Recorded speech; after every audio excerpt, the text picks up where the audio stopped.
Welcome back. In this video, I'll show you how to enable the performance mode on your Redmi Note 14.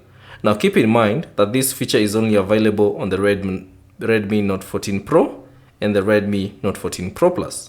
Now this feature basically is a battery feature that improves the performance of your device at a cost of your battery, and at times your device will overheat while during that performance mode.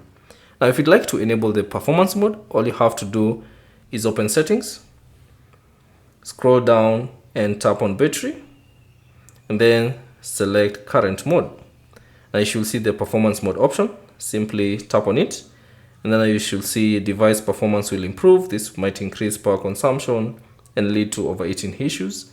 If you want to turn it on, simply tap on OK, and there you go. You should see the notification performance mode has been enabled. Now you can know that it's in performance mode when you see this icon next to your battery. There's an icon next to your battery that indicates that performance mode has been enabled. So that's basically it on how to enable performance mode on your Redmi Note 14 Pro and Note 14 Pro Plus. Thanks for watching. If you have any questions, leave them down in the comment section below. And if you found this video useful, consider leaving a like and subscribe to the channel.